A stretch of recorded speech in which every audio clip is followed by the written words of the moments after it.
through. And I tell you now, it can come through in the shower, it can come through on the toilet, you can be washing the dishes, it comes through in all different ways.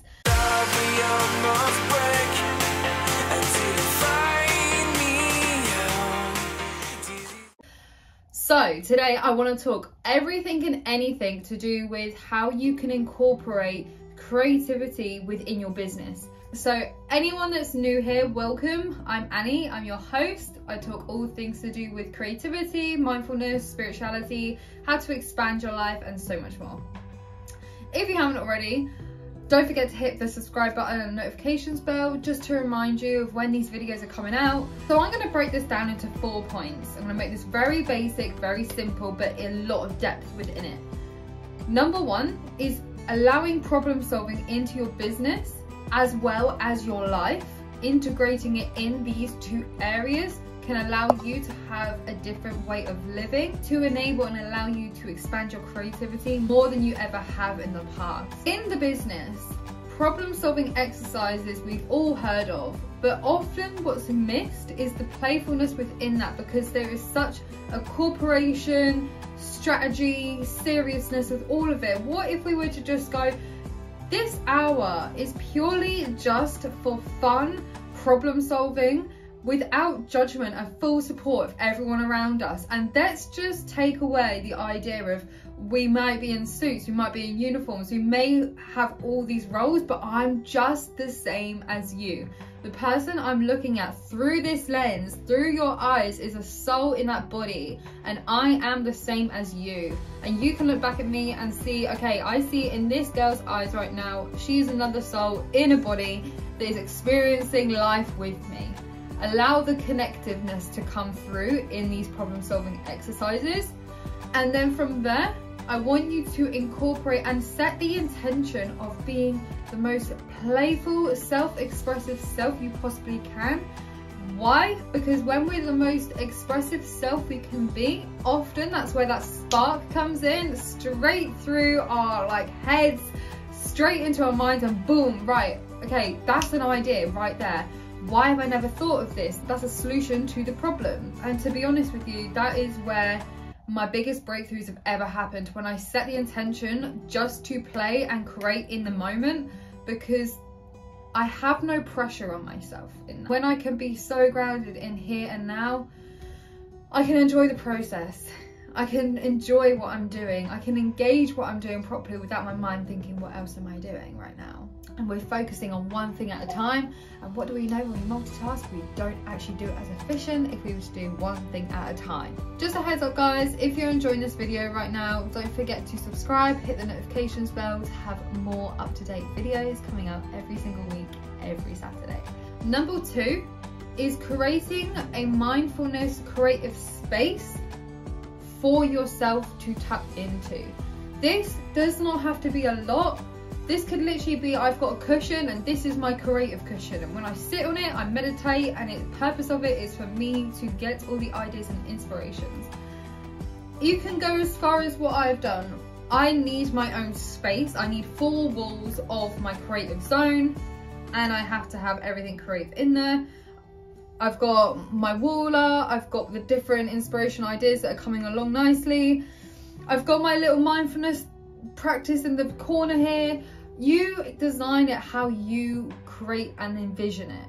And there is no right or wrong to this. Some people find their creativity is the most strongest when they're in an environment where there's no distractions, no paintings, no ornaments, just white walls and nothing else, and silence. Some other people find their most creative sparks come through when they're in a street, in a city, maybe in London, New York, and they're just witnessing the people around them, and that's where their ideas come in.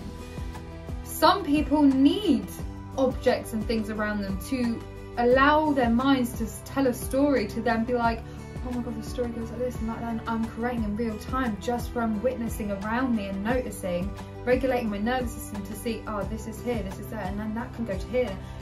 We are all different. This is about tapping into your empowerment and going, okay, what works for me? If you want guidance with this, guys, comment below. I really want to hear if you want any guidance with this. I can do another video on this, on how to know what's best for you and your creativity. And always remind yourself at each moment, you can decide and create and add to your space. If you desire, you can take away at any point. There's no right or wrong, and that is the beauty of creativity. Tip number 3 is we really need to incorporate mindfulness at work, not just as a practice, but as a way of living. I want you to envision your colleagues, yourself as a solo entrepreneur, maybe your team that are all online, maybe even get on a Zoom and go, right, the purpose of this meeting today, we're just gonna have a mindfulness practice. Sometimes it's better to actually bring in someone to host a mindfulness practice. I do this online, I do this for people, where you actually come into a business and go, okay, the purpose of today, my role to you, is to get your nervous system into self-regulation, to completely and utterly let go of everything you've done previously towards this call, and going into whatever you're doing after this call with work in a new being, way, outlook, perspective. This is where businesses can thrive, because it's a reset. How many businesses do you see where their colleagues go sit in their car for space? But what if you were able to bring that space to them and go, hey, this is the space. You don't need to schedule the time. I've got that. This is everything. All you need to do is show up and allow the teacher to guide you in this mindfulness practice. That is just one way you can incorporate mindfulness at work as a way of being and living.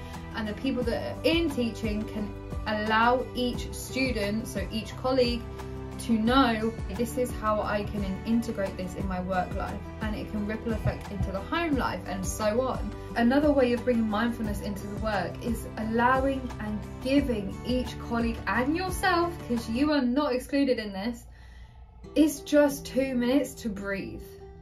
A tool that I've used for a while now is to connect with your breath. You can shut your eyes if this helps, and when you expand your diaphragm and you exhale, you can either visualize this word, say it in your own head, or say it out loud, and that is the word release. So when we breathe in, release. And I want you to visualize releasing all the stress that's in this mind, all the stress that is holding in your body, and I want you to release it down through the bottoms of your feet back down to the earth. This is going to be a game changer. You are going to have less stress with your colleagues and yourself. You're going to be able to practice this as a way of living. There's going to be more productivity because you're able to have that time and rest and give your colleagues and yourself permission to do so. Number 4 is creating a culture within your workplace of creativity and inspiration.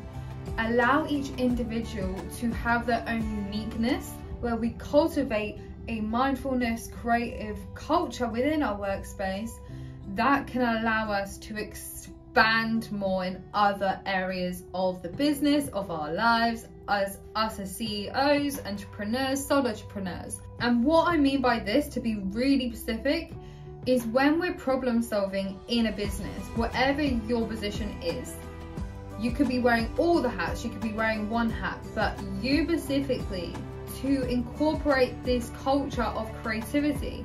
It's not just problem solving, it's a way of being, a mindfulness, holding space for the things that can come through in that moment for you. And the way we can actually incorporate that is to understand the best work, the best art, the best ideas do not come in that moment. We do not need to put any more pressure on ourselves to find the answers. The best answers come around 24 hours after, or even longer. Have the intention of is we can come back to this or ponder on it or sleep on it, because our subconscious is literally digesting all this information when we sleep. And when we come up in the morning with a fresh mind and a more open, expansive way of being, that is where those ideas can come through. And I tell you now, it can come through in the shower, it can come through in the toilet, you can be washing the dishes, it comes through in all different ways. Don't hold judgment of when and where you need to have the answers, because the answers will never come to you in that space. If you got a lot from this video, I would love it if you gave it a like, share and subscribe. This helps me grow my channel and reaches people out there that need to hear this message. We'll see you next week.